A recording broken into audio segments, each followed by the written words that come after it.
Hi hello friends, welcome back to my YouTube channel. ನೋಡಿ, ಕರ್ನಾಟಕ ಅರಣ್ಯ ಇಲಾಖೆಯಲ್ಲಿ ಖಾಲಿ ಇರುವಂಥ ಅರಣ್ಯ ವೀಕ್ಷಕ ಹುದ್ದೆಗೆ ಸಂಬಂಧಪಟ್ಟಂತೆ ನಿಮಗೆ ಇಲ್ಲಿ 310 ವೇಕೆನ್ಸಿ ಇದ್ದಾವೆ, ಅಂದರೆ ಹುದ್ದೆಗಳು ಖಾಲಿ ಇದ್ದಾವೆ.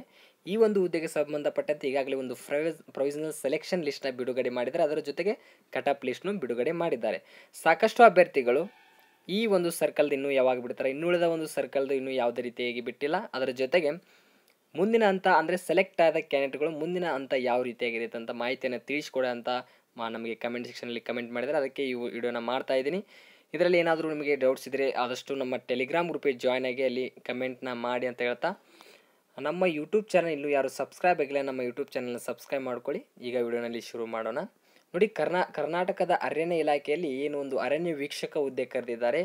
ಈಗಾಗಲೇ ನಿಮಗೆ 13 ವೃತ್ತ ಅಂದರೆ ಸರ್ಕಲ್ಗಳಿದ್ದಾವೆ. ಈ ಸರ್ಕಲ್ಗೆ 310 ವೇಕೆನ್ಸಿಗಳನ್ನ ಮೀಸಲಿಟ್ಟು ಅದು ಒಂದು ಮೀಸಲ ಅಂದರೆ ವರ್ಗದ ಹಾಗೆ ಇಲ್ಲಿ ಹಂಚಿಕೆಯನ್ನು ಮಾಡಿರ್ತಾರೆ. ಒಂದು ಕ್ಯಾಟಗರಿ ವೈಸ್ ಇಲ್ಲಿ ಸೀಟ್ಗಳನ್ನ ಹಂಚಿಕೆ ಮಾಡಿದ್ದಾರೆ. ಈಗಾಗಲೇ ನಿಮಗೆ 11 ಸರ್ಕಲ್ದು ಈಗ ಒಂದು ಪ್ರೊವಿಷನಲ್ ಸೆಲೆಕ್ಷನ್ ಲಿಸ್ಟ್ ಬಿಡುಗಡೆ ಮಾಡಲಾಗಿದೆ. ನಾನು ಡಿಸ್ಕ್ರಿಪ್ಷನ್ ಬಾಕ್ಸ್ಗಳಿಗೆ ಇಲ್ಲಿ ಲಿಂಕನ್ನು ಕೊಟ್ಟಿರ್ತೀನಿ, ಅದರ ಮೇಲೆ ಕ್ಲಿಕ್ ಮಾಡ್ಕೊಳ್ಳಿ. ಅದರ ಮೇಲೆ ಕ್ಲಿಕ್ ಮಾಡಿದ ತಕ್ಷಣ ನಿಮಗೆ ಈ ರೀತಿಯಾಗಿ ಇಲ್ಲಿ ಪೇಜ್ ಓಪನ್ ಆಗುತ್ತೆ. ಈ ರೀತಿ ಪೇಜ್ ಓಪನ್ ಆದ ತಕ್ಷಣ ಇಲ್ಲಿ ಹೋಮ್ ಪೇಜ್ ಅಂತ ಬರುತ್ತೆ. ನೀವು ಇಲ್ಲಿ ನೋಡ್ಕೊಳ್ಬೋದು, ಐಕಾನ್ ಬರ್ತಾ ಇದೆ ನ್ಯೂ ಅಂತ. ನೀವು ಯಾವ ಒಂದು ವೃತ್ತದಕ್ಕೆ ಅರ್ಜಿಯನ್ನು ಸಲ್ಲಿಸಿದೆ ಆ ವೃತ್ತದ ಒಂದು PDF ನೀವು ಡೌನ್ಲೋಡ್ ಮಾಡ್ಕೊಳ್ಬೋದು. ನೋಡಿ, 2023-24ನೇ ಸಾಲಿನ ಕಲಬುರಗಿ ವೃತ್ತದ 23 ಅರಣ್ಯ ವೀಕ್ಷಕ ಗ್ರೂಪ್ ಡಿ ಹುದ್ದೆ ಆಗಿರುತ್ತೆ. ಇದು ಕಲಬುರಗಿ ವೃತ್ತ, ಇದು ಕೆನರಾ ವೃತ್ತ. ನಿಮಗೆ ಯಾವ ವೃತ್ತಕ್ಕೆ ಅರ್ಜಿ ಸಲ್ಲಿಸಿದ್ರೆ ಅದರ ಮೇಲೆ ನೀವು ಕ್ಲಿಕ್ ಮಾಡಿದರೆ ನಿಮ್ಮ PDF ಡೌನ್ಲೋಡ್ ಆಗುತ್ತೆ. ಈಗ ಉದಾಹರಣೆಗೆ ನಾನು ಹಾಸನ ವೃತ್ತದ ಇದ್ರ ಮೇಲೆ ಕ್ಲಿಕ್ ಮಾಡ್ಕೊಳ್ತಾ ಇದ್ದೀನಿ, ಡೌನ್ಲೋಡ್ ಮಾಡ್ಕೊಳ್ತಾ ಇದ್ದೀನಿ. ಈ ರೀತಿಯಾಗಿ PDF ಡೌನ್ಲೋಡ್ ಆಗುತ್ತೆ. ನಾನು ಡೈರೆಕ್ಟ್ ಲಿಂಕನ್ನು ಕೊಟ್ಟಿದ್ದೆ, ಅದ್ರ ಮೇಲೆ ಕ್ಲಿಕ್ ಮಾಡ್ಕೊಳ್ಳಿ. ಕ್ಲಿಕ್ ಮಾಡ್ಕೊಂಡು ನೀವು ಚೆಕ್ಕನ್ನು ಮಾಡ್ಕೊಳ್ಳಿ, ಅಥವಾ ನಮ್ಮ ಟೆಲಿಗ್ರಾಮ್ ಗ್ರೂಪಿಗೆ ಜಾಯ್ನ್ ಆಗಿ ಅಲ್ಲಿ ನಾನು PDF ಸೆಂಡ್ ಮಾಡಿರ್ತೀನಿ. ನೋಡಿ, ಈ ರೀತಿಯಾಗಿ ನೋಡಿ ಎಷ್ಟು ಹುದ್ದೆಗಳಿದ್ದಾವೆ ಮತ್ತು ಎಷ್ಟು ಕಟ್ ಆಫ್ ನಿಂತಿದೆ ಮತ್ತು ನಿಮ್ಮ ಸೆಲೆಕ್ಟ್ ಆಗಿರೋದು ಅಪ್ಲಿಕೇಶನ್ ID ಅಥವಾ ರಿಜಿಸ್ಟ್ರೇಷನ್ ID ಅಥವಾ ನಿಮ್ಮ ಕ್ಯಾಂಡಿಡೇಟ್ ನಿಮ್ಮ ಸೆಲೆಕ್ಟ್ ಆದ ಅಭ್ಯರ್ಥಿಯ ಒಂದು ಇನ್ಫಾರ್ಮೇಷನ್ ಇಲ್ಲಿ ನೀಡಿರ್ತಾರೆ.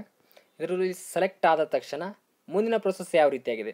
ಸಾಕಷ್ಟು ಅಭ್ಯರ್ಥಿಗಳು ನನಗೆ ಕಮೆಂಟನ್ನು ಮಾಡಿದ್ದಾರೆ, ನಾನು ಸೆಲೆಕ್ಟ್ ಆಗಿದ್ದೀನಿ, ಮುಂದಿನ ಹಂತ ಯಾವ ರೀತಿ ಅಂದರೆ ಒಂದು ದೈಹಿಕ ಪರೀಕ್ಷೆ ಯಾವಾಗ ಅಂತ ನೋಡೋದಾದರೆ, ನೋಡಿ, ಯಾವುದೇ ರೀತಿ ಅರಣ್ಯ ಇಲಾಖೆಯಿಂದ ದೈಹಿಕ ಪರೀಕ್ಷೆ ಒಂದು ದಿನಾಂಕವನ್ನು ನಿಗದಿ ಮಾಡಿಲ್ಲ.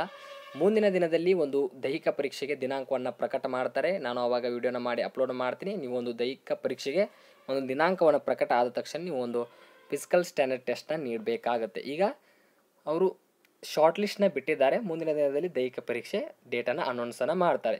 ಈ ರೀತಿಯಾಗಿ ಅಪ್ಡೇಟ್ ಇತ್ತು. ಇದರ ಬಗ್ಗೆ ಮಾಹಿತಿಯನ್ನು ತಿಳಿಸಿದ್ದೀನಿ. ಆದಷ್ಟು ನಮ್ಮ ಟೆಲಿಗ್ರಾಮ್ ಗ್ರೂಪಿಗೆ ನೀವು ಜಾಯ್ನ್ ಆಗಿ ಅಲ್ಲಿ ಮೋರ್ ಇನ್ಫಾರ್ಮೇಷನ್ ಅಥವಾ ಏನಾದರೂ ಪ್ರಾಬ್ಲಮ್ ಇದ್ದರೆ ನೀವು ಮೆಸೇಜನ್ನು ಮಾಡಿ. ಇನ್ನೂ ವಿಡಿಯೋನ ಲೈಕ್ ಮಾಡಿ, ಆದಷ್ಟು ನಿಮ್ಮ ಫ್ರೆಂಡ್ಸ್ಗೆ ಶೇರ್ ಮಾಡಿ ಅಂತ ಹೇಳ್ತಾ ಮುಂದಿನ ಒಂದು ವಿಡಿಯೋದಲ್ಲಿ ಸಿಗೋಣಂತೆ. ಅಲ್ಲಿವರೆಗೂ ನಮಸ್ಕಾರಗಳು.